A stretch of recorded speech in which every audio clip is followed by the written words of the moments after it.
Okay, this is being recorded, you guys. One thing I say at the beginning of all these webinars is watch this again, especially if you're newer to options or newer to this strategy. If you haven't really dug into this strategy, I know it's an easy strategy and everybody can go online and look at it, but they're not going to come with the rules that I come up with in order to set this up to increase your probabilities. So make sure you keep an eye on this and watch it again, because the first time through, a lot of things are going to go by you. And, I don't necessarily say take notes in the first round, but the second one is when you would do that. And it'll make it sink into your long-term memory. You'll remember a lot of these little nuances a lot better if you watch it again relatively soon. If you wait too long, it's going to go in one ear and out the other.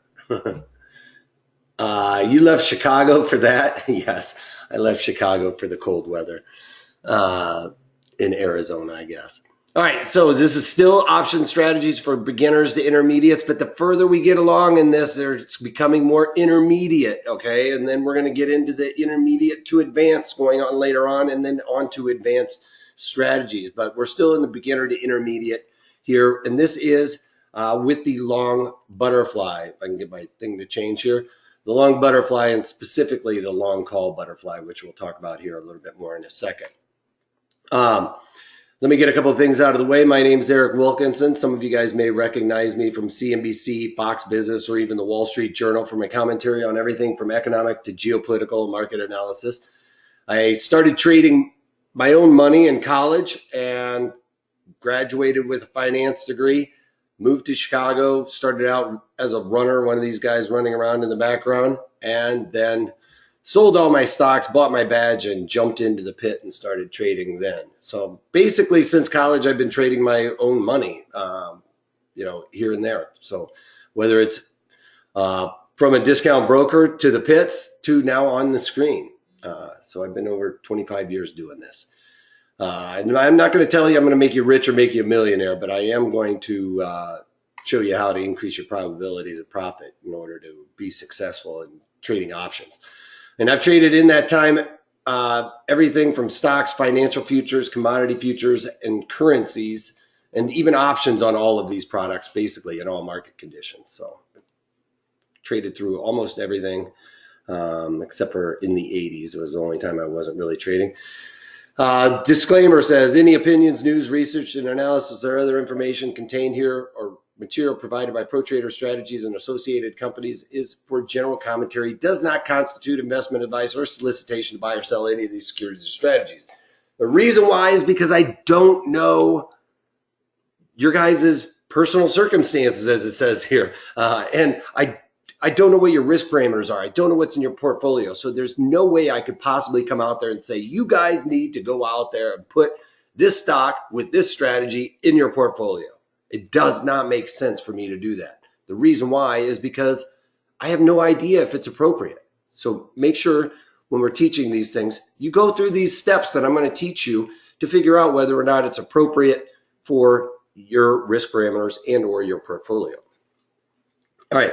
One other thing, we're in the earnings season, so you can follow me on Twitter at Wolfman's blog for, you can follow me anytime, actually. It doesn't have to necessarily be during earnings season, but I do tweet out a little bit more often during earnings season.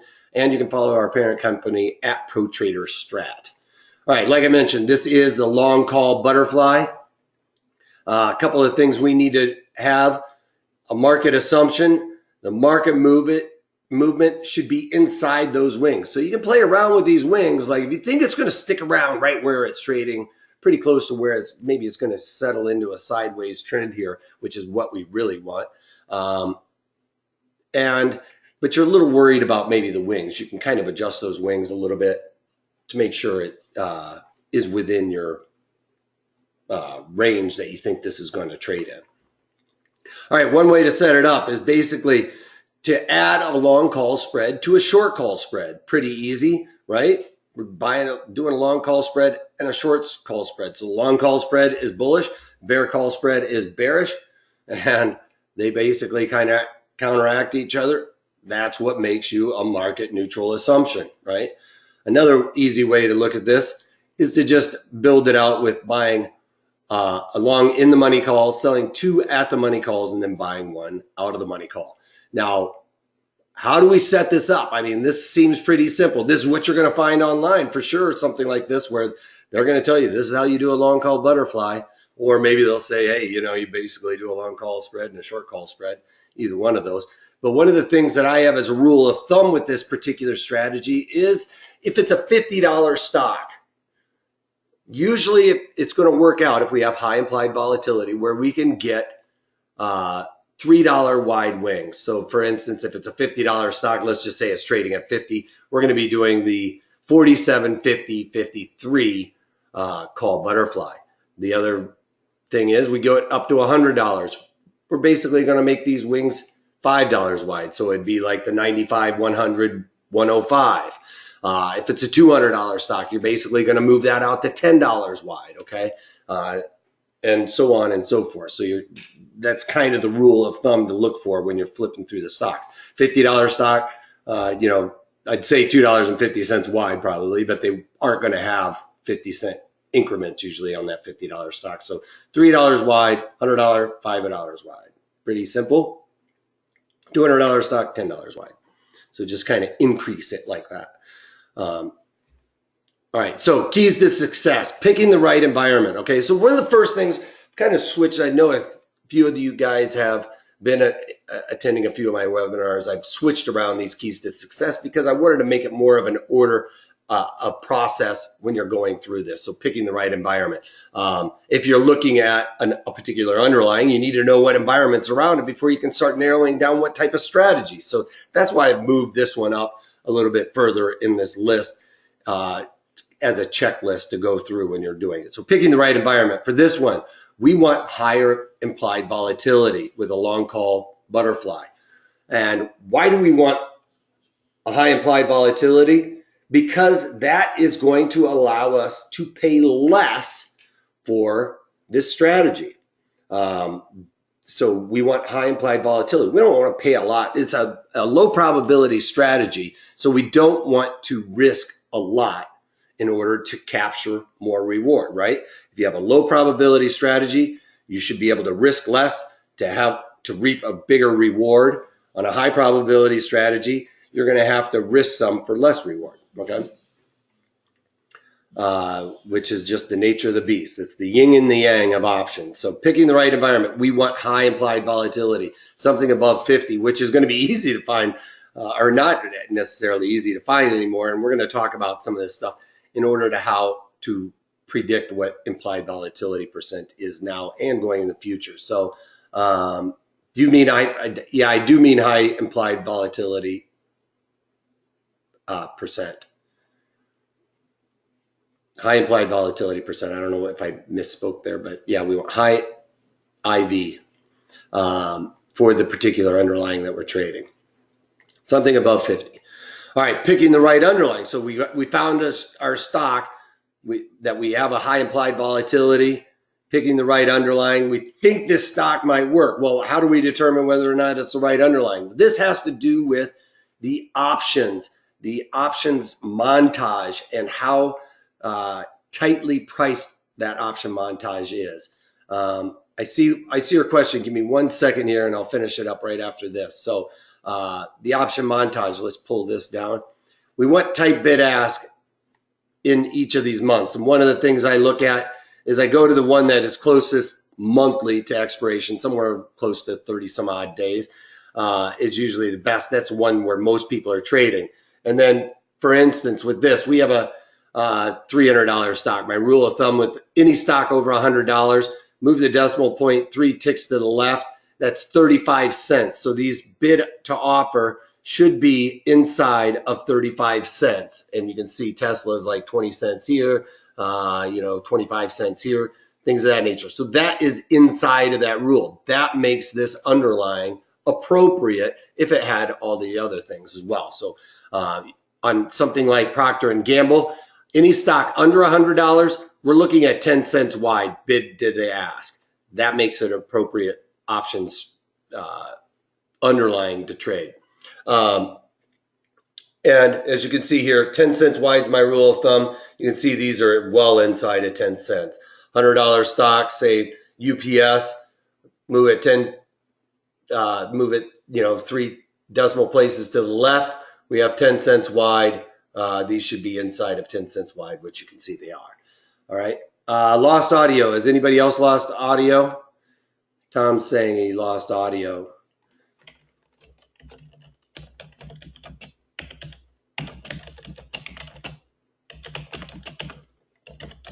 Everybody else has got it?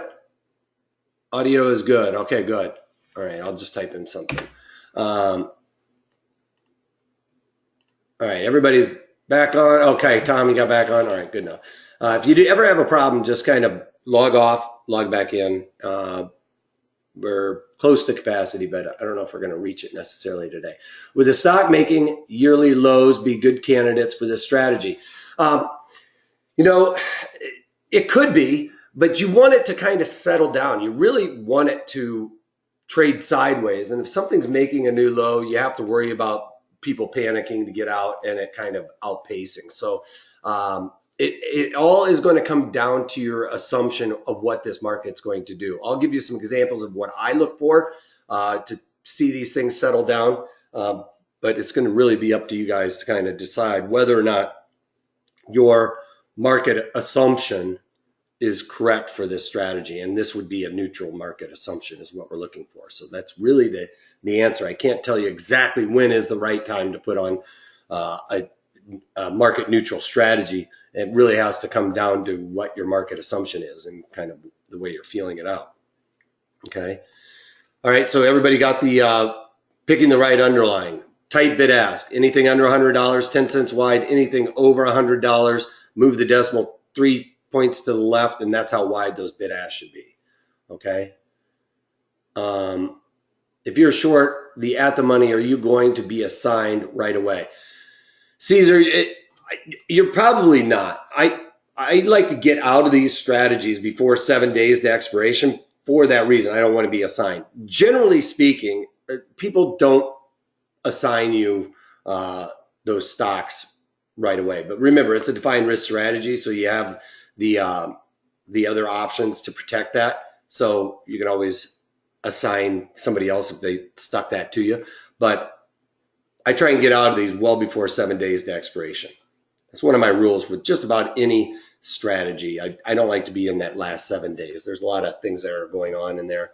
Although with the butterfly, it does take a long time to kind of mature to get your profit potential, but that has to do with all of the options being very close to at the money there. So when we're doing this, they just don't decay as well.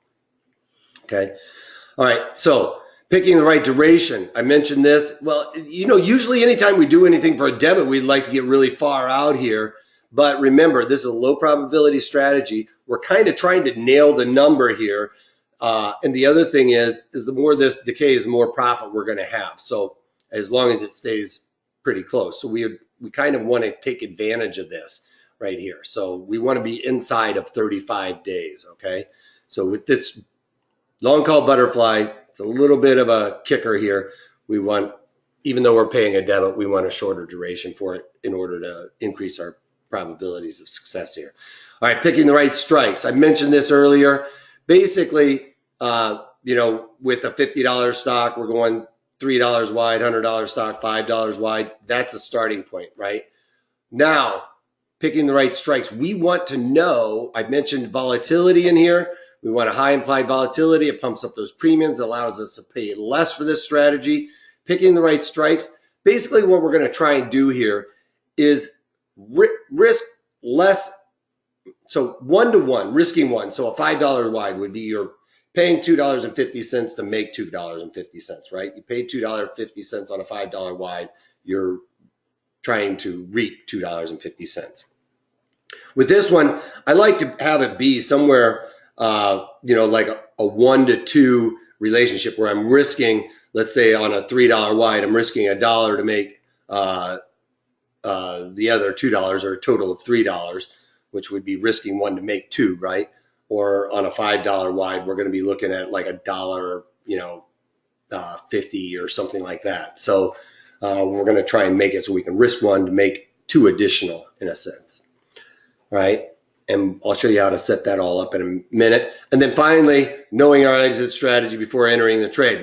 All of this stuff being said, one of the key things I want you guys to remember about the long haul butterfly, it is a low probability strategy. Low probability strategy, we're trying to pay as little as we can for this strategy to have our profitability be larger, our max profit potential be larger. It is defined risk, so there's a defined max loss, a defined max profit.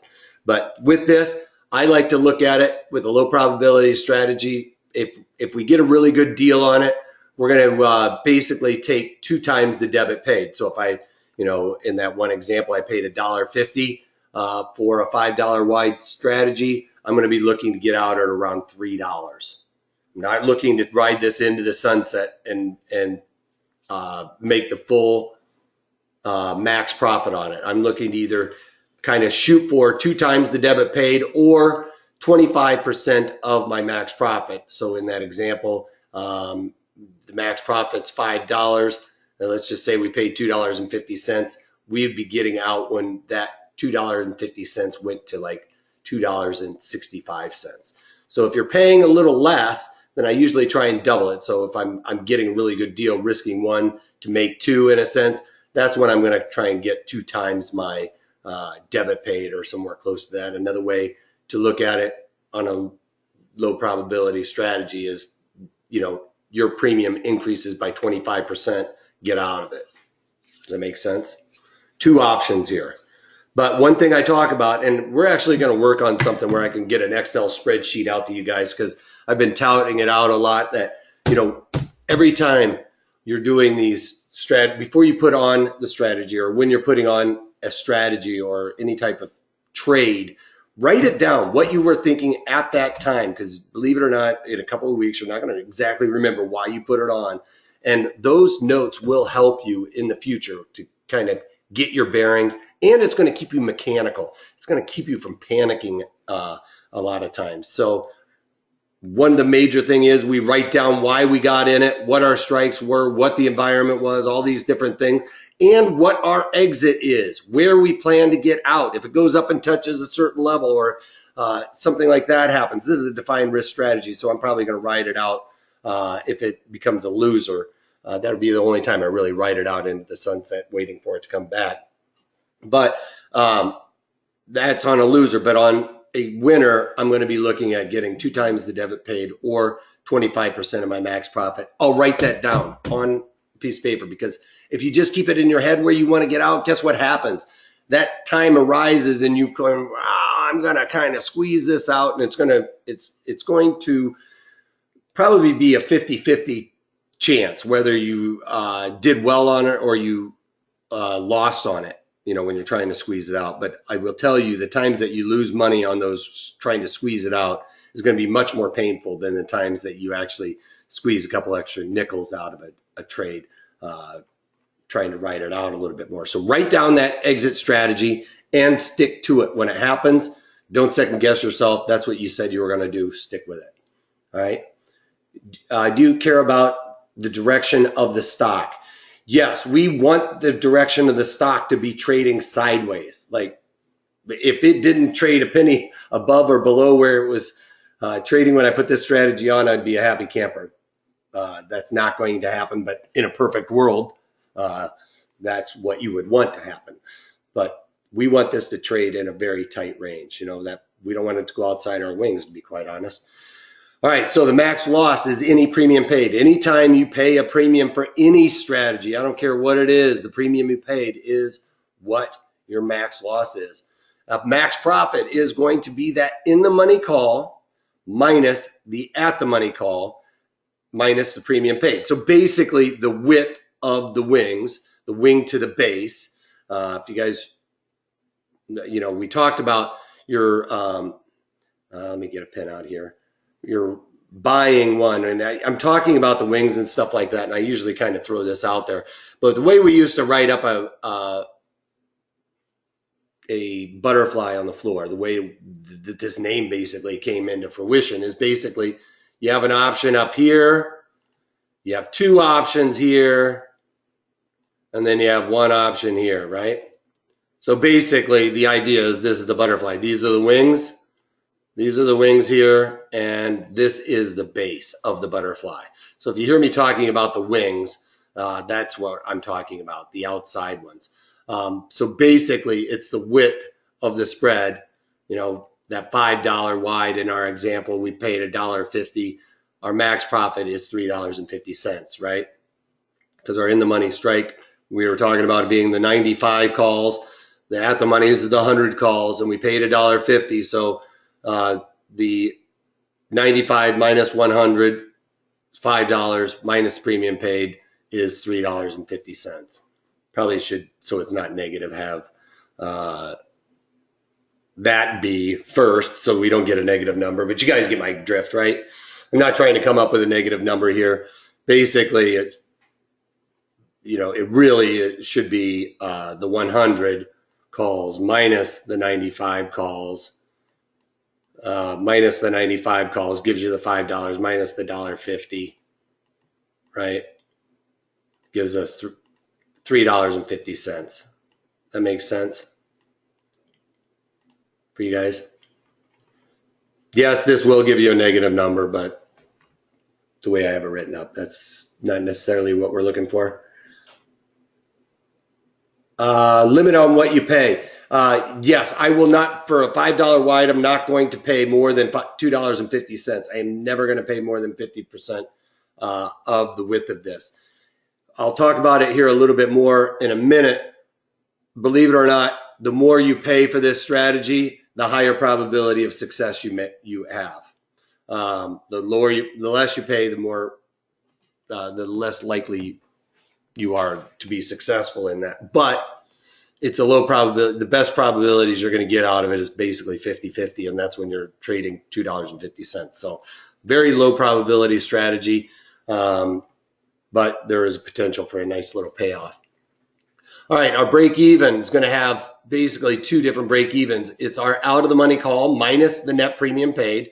So in our example of 105 call, which was the out of the money, remember it was 95, 100, 105 calls. The out of the money calls would have been the 105s minus the premium paid of $1.50. So we are looking at our break even being 103.50.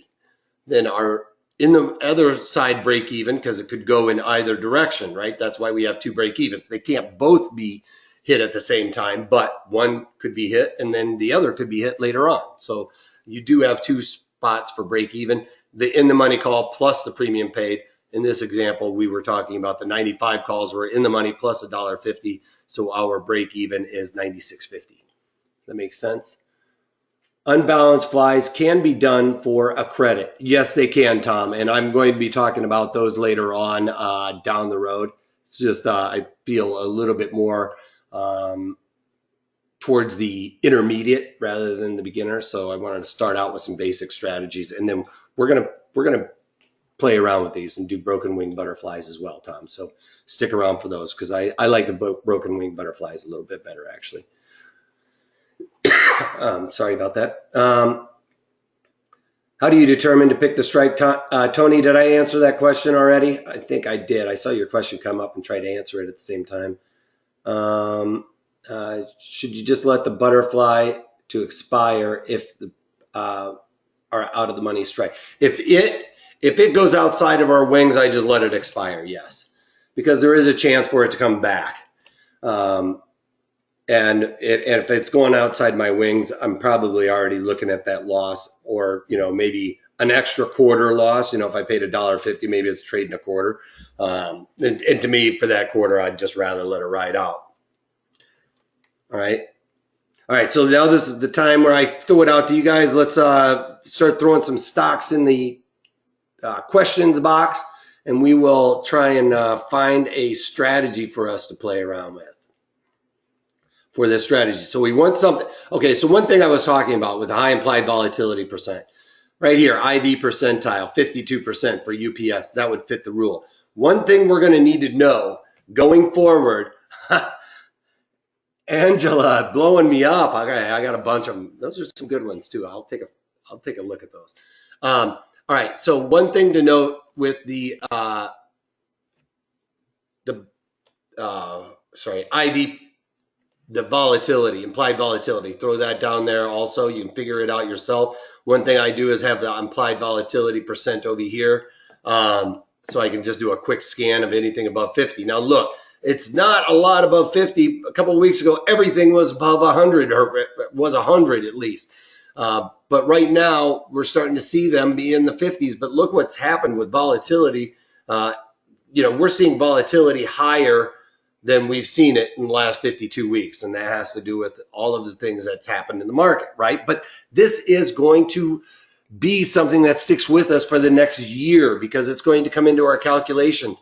What happens when we're trying to do IV percent, right, is you take where it currently is, the current implied volatility is, and we're going to have a fraction here in the numerator and the denominator. Numerator on top, denominator on bottom, right? We're going to have to find the sum of two separate things in the numerator and in the denominator. In the numerator, we're finding the sum of the current implied volatility minus the low implied volatility. Get that sum. Okay, so right now we're at, what is that, 27. The low is 14. So basically in the numerator we have 13, right? Or 12, because that's almost 15. So let's call it 12 in the numerator, current minus the low, and in the denominator below, we find the sum of the high minus the low. And the high here is right around 36, I believe. 36, and the low is 12, so 24. Well, we take 12 divided by 24 and we get 50. That's off the top of my head. This is showing 57, but that's the gist of it. You take the current minus the low and take that sum and divide it by the sum of the high minus the low. But what happens when you have this big spike in here? That's going to screw things up forever. We get down into this range here where it would have normally been a IV percent of 50, and that's going to be in like the 20 IV percentile. That would not make the cut for many of my short or many of my high implied volatility strategies.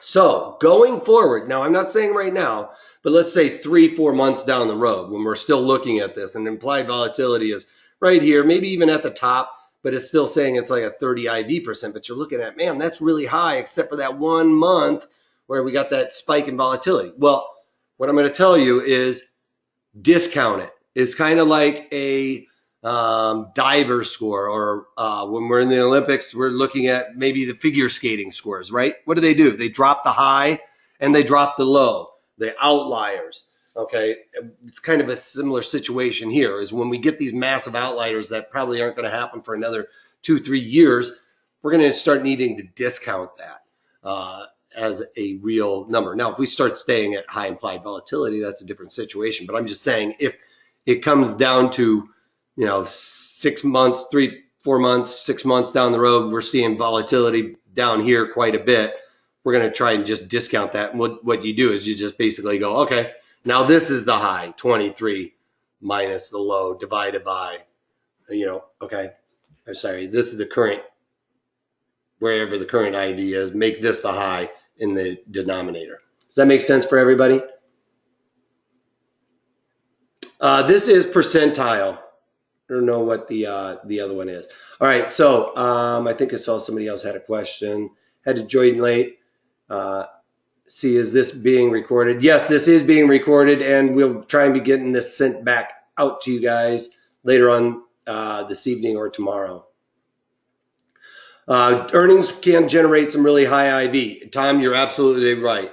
And I don't use this for earnings. I actually have several stocks that I use for earnings, and I have a little course on just earnings strategies.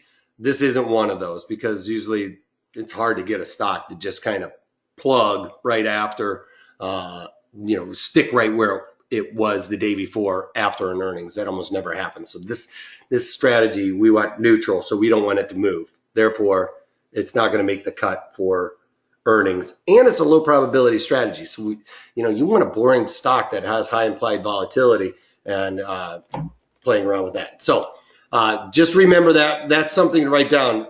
Implied volatility percent is the current IV minus the low in the numerator, and divide that sum by the high minus the low. Okay, and sometimes you will get these massive spikes that you will probably want to discount, but not at this point. This is being recorded if you have to leave. Yes, it does, Eileen. Okay, so let me go over a couple of them that Angela was looking at. Netflix. Netflix has high implied volatility. It actually didn't spike outside of what we would normally see in and around earnings. And this is what Tom was talking about. You get the highest implied volatility heading into earnings, generally speaking. We've had a crazy couple of weeks where volatility spiked outside of that. It's actually helped the earnings, to be quite honest. But high implied volatility, 61%, no earnings, so we don't have to worry about that. So it looks like it's settling down. We could say it's going to get resistance, maybe bounce around here, right? So I'm down with it. I'd try it. One thing I was going to say, I love it when the stocks are trading right here around the point of control with high implied volatility, because this thing's a magnet. It makes them stick like butter. You know, you'd be able to get something like this kind of trend sideways. So that's the best when it hits right there at that area.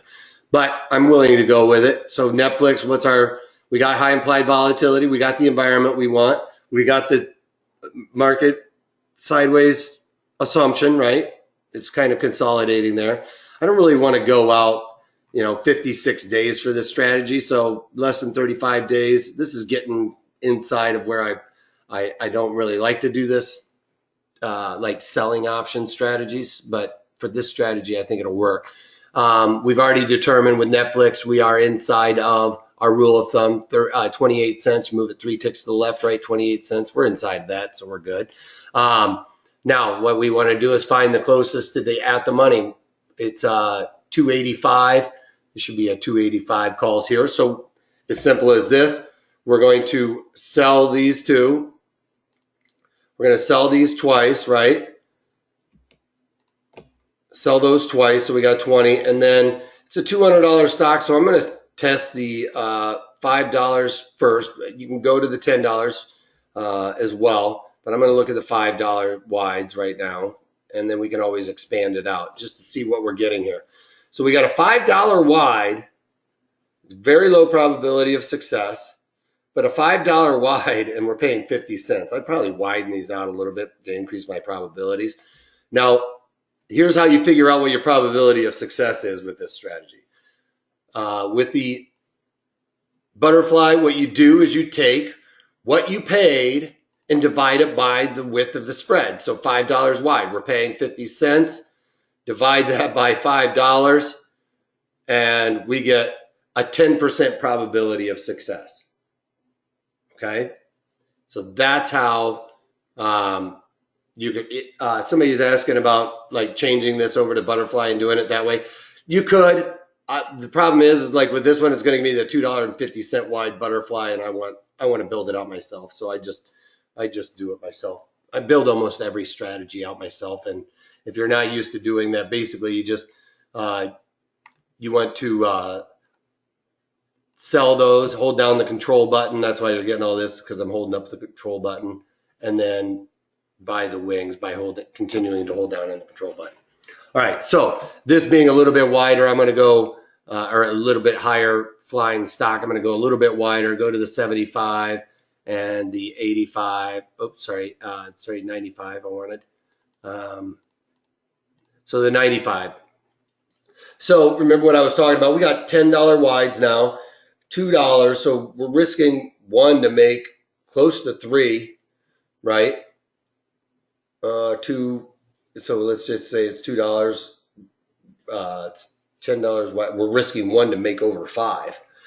So that's a really good deal also. So you could even try and go a little bit further. Let's go to the 70s and the 300s. Because see, we're increasing our width of our spreads, which increasing our success rate here. So paying $4 on a $15 wide. So basically, what's our probability of success? Let's just say it's $4. Paying $4, divide that by 15. Our probability of success is 26%. So it's not a high probability of success, but we're getting pretty good wide wings here now. So, but you can see you don't have a whole lot of room for it to move around. So let's just look at this on the Analyze tab, see what it looks like. And you're going to be able to see that you're going to be risking a lot less than risking one to make one. So you can see here, we're risking, you can see I was betting one earlier. Let's see, this one, let's get rid of this. All right, so risking $3 or $4, let's call it here, to make over $1,200. Or actually $1,100. Okay, so I see a bunch of questions popping up. So let me get implied volatility on Fidelity is about half of what your software shows. What's the difference? Well, are they? I don't know what. I'm not familiar with Fidelity, so I'm not sure what they're showing. Are they showing implied volatility or just like vol in general, being like the VIX? How do you select, i.e., right-click the mouse or build up the butterfly on toss? Did I answer that, Wally? You hold Control down and click away. Oh, hold down. Yeah. Okay. So, can you please repeat again how to calibrate probability of success with this? Yes. So with the butterfly, what you do, you take the wings to the base, right? So we're talking about a $5, or in this case, in this example, let's go back to the Analyze tab. We're risking $4, right? So $4 is our debit paid. That's our risk. Our reward is 1102, right? So, but our width of our spread here is $15. See, from 270 to 285, or from 285 to 300, that's $15 wide on all of them. So basically what we're doing is you take what your risk is, $3, and in this case 98 cents, right, and divide that by the width, which is $15, and we get a 26% probability of success. Why the in the money on the calls? To make it neutral. You can go further out and and do it that way, but I like other strategies if I'm trying to get that directional move to a certain point. Maybe a call spread or something like that is usually what I'm going to kind of go for there, Wally. That's why with this one I'm picking the ones that are right at the money. Or actually, I'm sorry, that was Trevor that asked that question. Could I have two flies side by side to increase the chance of success? No, that's not going to increase your chances of success if you have two of them side by side. Your probabilities of success are based on, it doesn't matter how many you're doing. And if you're thinking about even doing a put butterfly on the other side, they're basically the same thing. This is very non-directional. Yes, Trevor, this is very non-directional. Okay. All right. So, Angela, I think I lost some of your other ones that you were asking about. I think I remember one was Boeing. I think you like Boeing as well. So we can look at Boeing, see what their IV percent is. It's 46. Does that really mean it's 46? But look at Boeing. Even on earnings, the highest it usually gets is the low we've seen during this market turmoil. So we were even getting that market into this with some of their announcements and things of that nature. So you can see we are at an IV percent of 50, but I would have to say that that is pretty high implied volatility for Boeing, would you not? I mean, if I just draw this line in the sand, we look at the last year versus the last month, and it's at the highest implied. It should be almost 100 IV percent, right? If we did the math, where it currently is now, and then the high low stuff, that's pretty high. So I'm going to say we can probably go with it. Boeing's had a massive run. It looks like it wants to consolidate up here, so I'm good with that.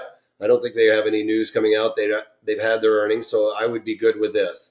By just doing my back of the napkin math on the implied volatility, rather than the math that they're giving me saying it's 45. I can see it's pretty high. So I think we're going to get pretty good bang for our buck. It's a $300 stock. So, we're going to want to be almost $20 wide now on these spreads. So I'm going to look to sell this one twice, hold down the control button, and then go $20 wide to start here. So I'm going to go to the the 30s. So the 30s are the ones that I'm going to want to buy here, and then go, 55 to 75 to go 20 higher. So 55 to 75 to buy those. We've got, that's not going to work out very well because we've got 20. Did I do that right? No, I didn't. So this should be 35, right? 25 to 35.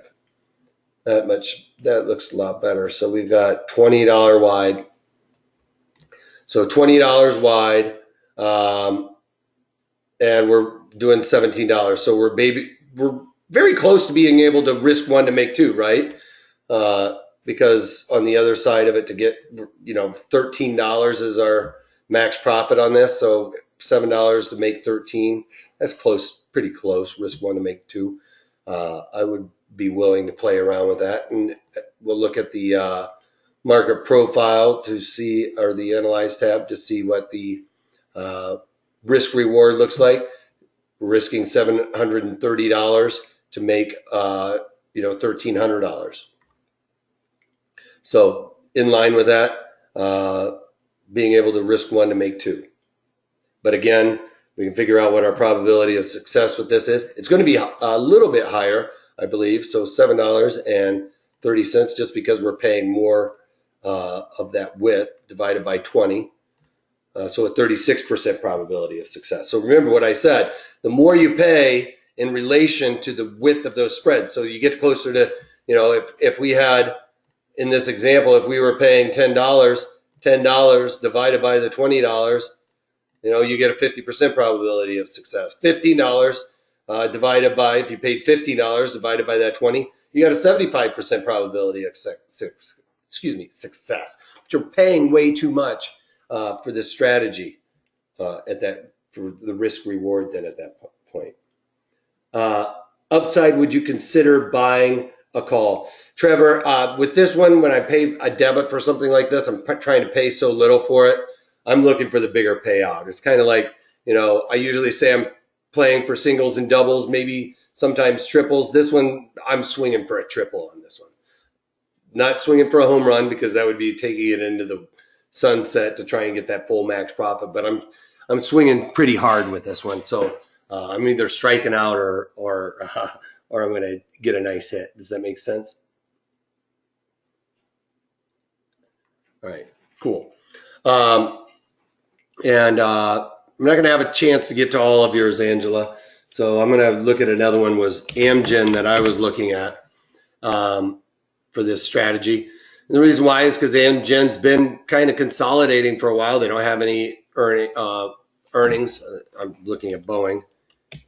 Like, that doesn't look like the chart I was looking at earlier today. What happened?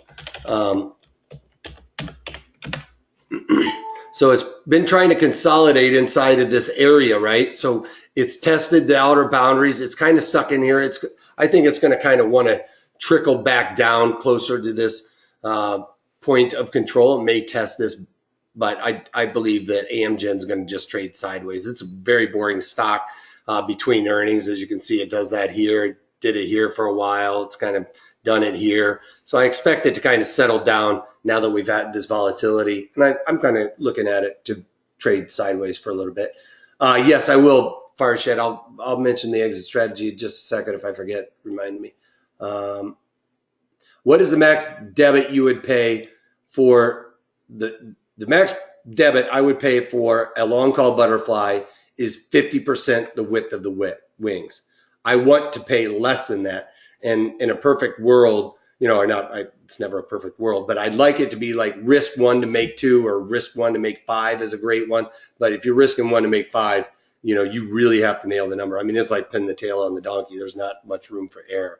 But risk one to make two is pretty good. So let's look at this one. Amgen, $160 stock, has high implied volatility. Same situation, looks very similar to Boeing, where it's like really at the highest IV it's seen in quite some time.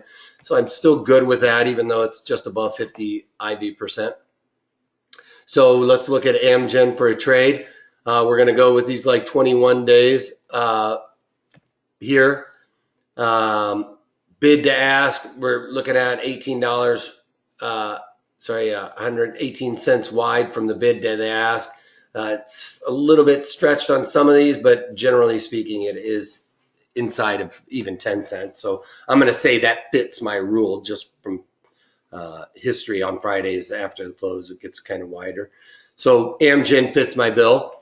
So then I'm going to look at trying to do the, I'm going to look at starting with like a $10 wide to start.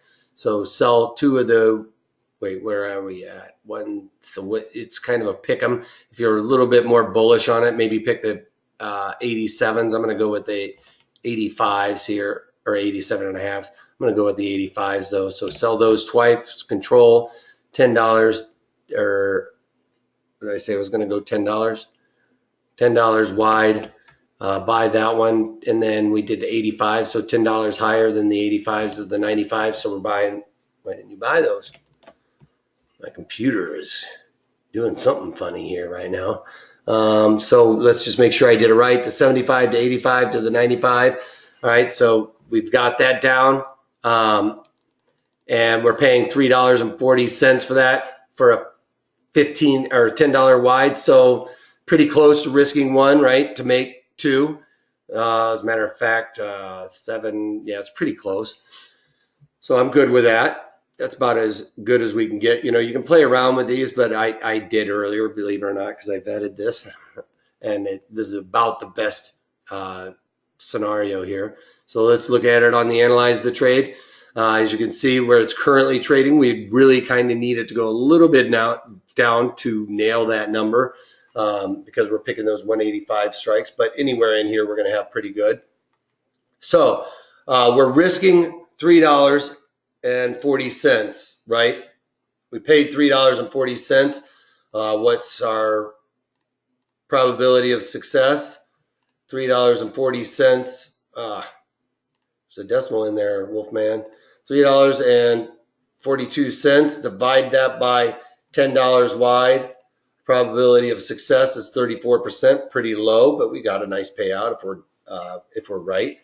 $3.40. The other thing was somebody was asking, when do we get out of this trade? Well, I like to get out of it with this one. It's paying $3.42. I probably wouldn't wait to $7. It was 2 times the debit paid. So I probably with this one wouldn't wait that long necessarily, especially because there's there's only 20 some odd days left. But I'd have to decide whether I wanted to go with that bigger chunk, depending on how strong my assumption is. My assumption with Amgen isn't that strong. So let's say I'm going to either go with 2 times that.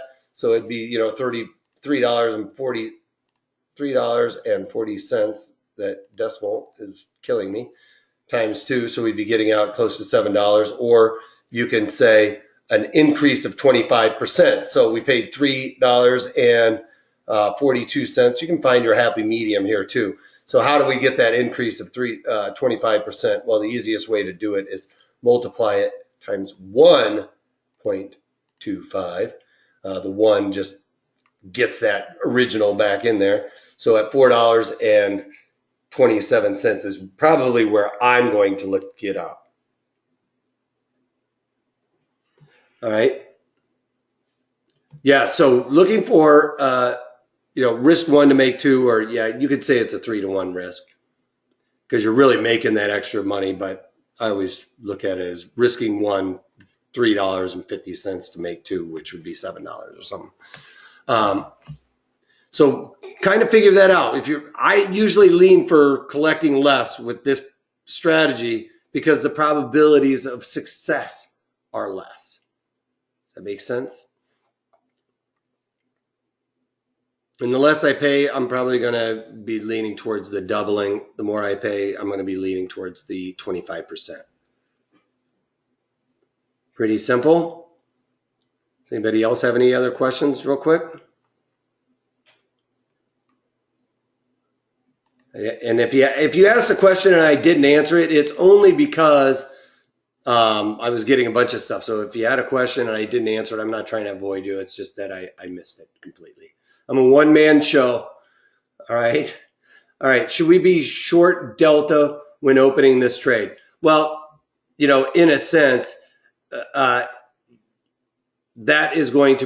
a great question, because it's going to depend on your directional assumption, right? With this one, this is going to end up being short deltas, I'm sure, because I need to go down in order to get my max profit. So this is ultimately going to be short deltas, and it's just a few, because we sold those 185s and it's trading below, or it was trading above where those 185s are, so they were slightly in the money. So that's more bearish. Does that make sense? Can you repeat on the premium multipliers for exit? Yeah, one more time. So, the less I pay for the strategy, meaning, the lower probability of success, I'm probably going to want to, I'm kind of swinging really hard and going for a big hit. Like, I think it's really going to pin there. So I'm going to take a little bit more money. If I pay a little bit for it and I lose it, I'm not too worried about it. I'm swinging pretty hard. So if I paid, let's say, $1 for a $5 wide strategy, I'm probably going to do the double the debit. If I paid $1, I'm probably going to do that one times 2 and get out at $2. If I did it on a $5 wide, say I did a $5 wide strategy and I paid, let's say, $2 for it, risking 1 to make 2, I'm probably going to be leaning more towards the increase of 25% on that strategy, so $2.50. Does that make sense? Do I look at open interest when I'm trying to determine it? I usually look at the bid to ask, how wide those are, because it usually goes hand in hand, where you're going to get a lot of option volume when you have tight bid ask. But yes, that is another thing you can look for, is look at the volume and open interest and just make sure there's a lot of participation in those options. Okay.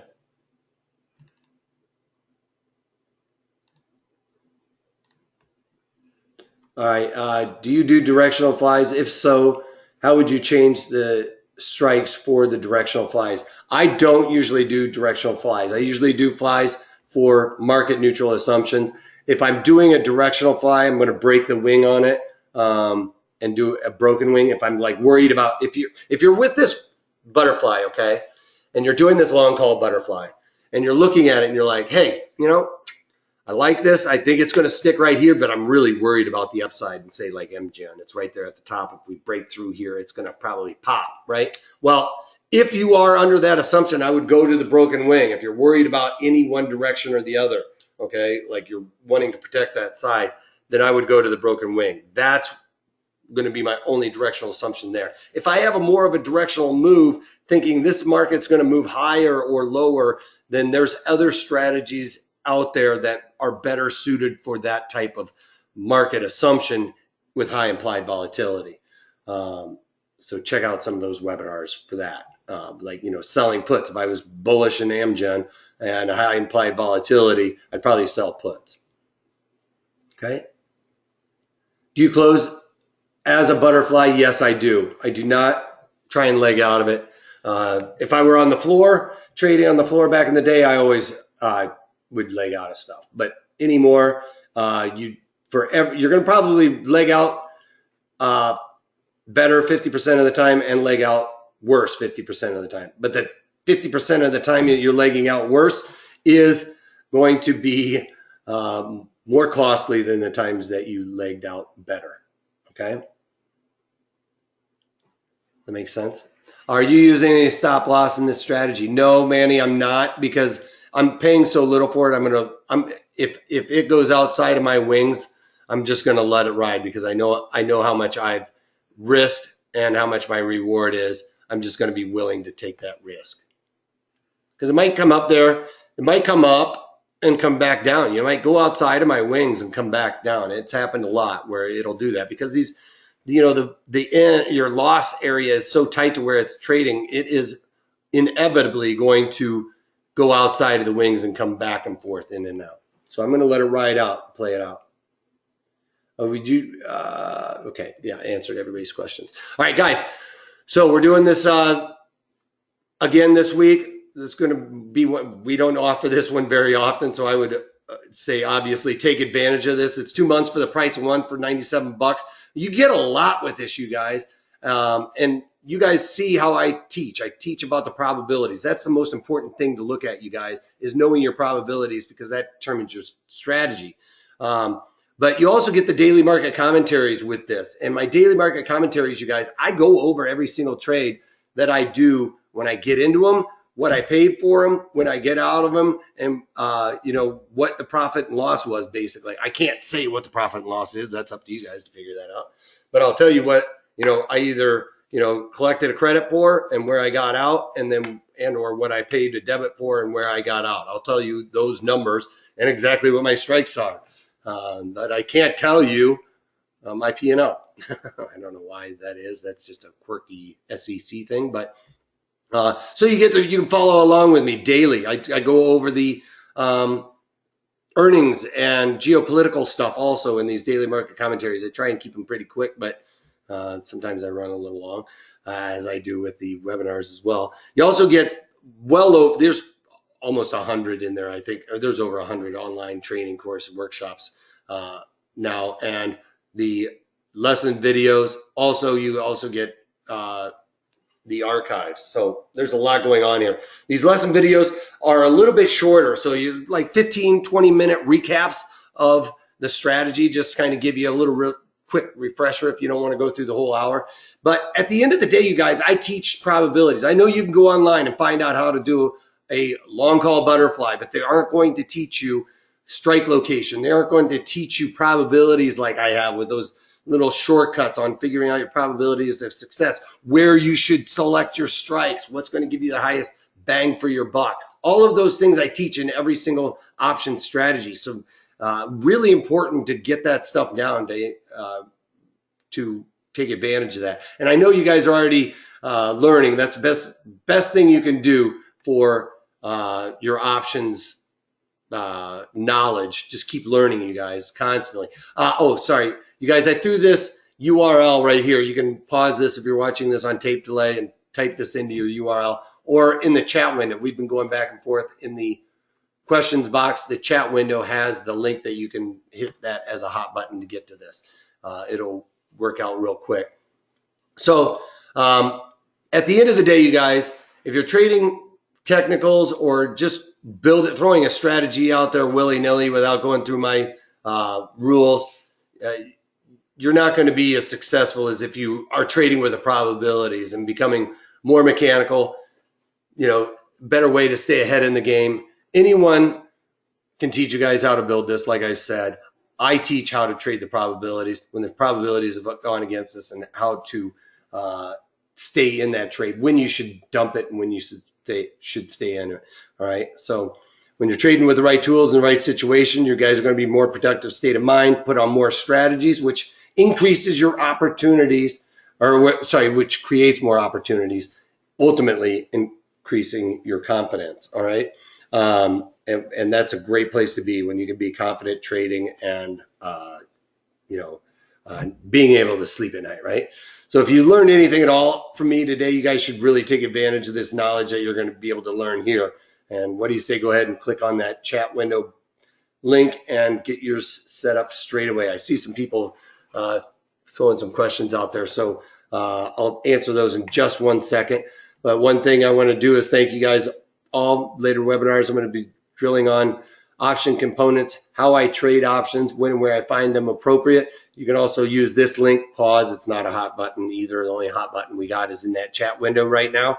And thank you for watching. You can reach out to us, contact us at 310-598-6677, or email us at trading@protraderstrategies.com. Oh, one last thing I forgot to mention, you guys. With the options premium membership, you have unlimited access to me, meaning you can reach out to us through my email and talk to me about questions. I know a lot of you guys take advantage of that right now. I have a no inbox policy on my email. I answer everybody's questions as soon as humanly possible.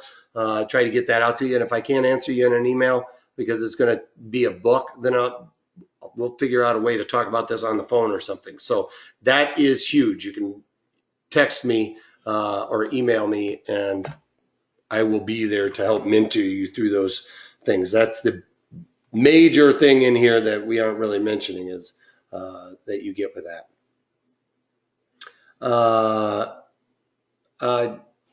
Okay, so Rick, I think you're taken care of. Do I teach portfolio hedging? Yes, I do. I have a lot of strategies I've talked about. As a matter of fact, there's one in there where with increasing interest rates, if you have a bond portfolio, how to hedge that specifically, which is very important in a rising interest rate environment, you guys. Very, very important to protect that bond portfolio because it will get decimated. And I will show you literally how bad it can get on a bond portfolio. Yeah, you can hold it for 30 years, get back your par, but most people hold it for 7 and then try to chase yield. And you cannot chase yield in a rising interest rate environment. It's impossible. Don't try it. You're just going to get crushed. All right. Do your commentaries have recommended stocks and option picks? Chris, I can't give recommendations. I can't do that. I can't, without knowing like your risk parameters, your portfolio, what you've traded in the past. But what I do is I say, I mean, you can look at it, or if I'm doing it, I'm feeling pretty strongly about it, right? And I also talk about, why I'm doing it. I put on a strategy the other day just to add negative deltas to my portfolio. I was getting really long deltas in my portfolio, and I needed something to add negative deltas. So I picked the strategy, or I picked the stock and a strategy just to add negative deltas. So yeah, I go through all of that stuff in these daily market commentaries. Hey, I'm getting really long here, and we're at the top of this market, and I need to start hedging some of my risk here. So I talk about all that. All right. Is there a hotline to you? Yeah, actually. If it comes to that, I can't remember, David, I will give you my hotline if that's where we're at. How can I watch this video later? Stan, we're going to be sending it out in an email, or I think we send out a notification for a link for it. All right, following your picks is as good. Just wanted to make sure it is not just theory and analysis and so many others. No, Chris, if for instance, I actually put on a Tesla trade today, 2 minutes before the close. So that didn't make it into the daily market commentary this morning when I did it this morning. So I will talk about that on on Monday.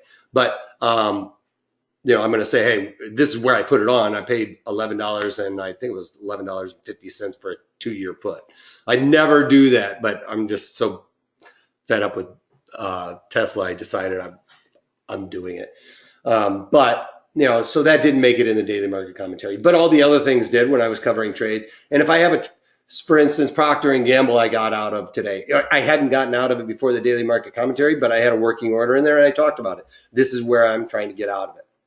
So I talk about all that stuff, every single trade. So if I put on a trade today, before I do my daily market commentary, I'm going to talk about it. And if I do it in the afternoon, I talk about it in the daily market commentary the next day. And sometimes you can get it on, you can put it on a lot better than I did the next day. So there's always that. And later webinar on the other butterflies. Yes, we will be doing other butterflies like broken wings and stuff like that. And Chris, no, it is not in theory. I'm putting on real money in both and I trade in my IRA and in my margin account. So I have 2 separate accounts, and you guys can keep track of me. As a matter of fact, my IRA is doing much better than my margin account this year so far. But I take a lot more risk in my margin account than I do in my IRA. Great, Chris. I appreciate it. Glad to have you aboard. I appreciate your kind words. All right, guys. So go ahead and click on that link there, and we're going to keep building this out. It's going to get a little bit more and more difficult, I guess, on the option strategies. It's not really difficult to learn, you guys. I'm building this up where I'm giving you little nuggets of knowledge that will be carrying it throughout this entire thing. So by the time we are at the advance, you guys should have a very solid understanding of options. So stick with these.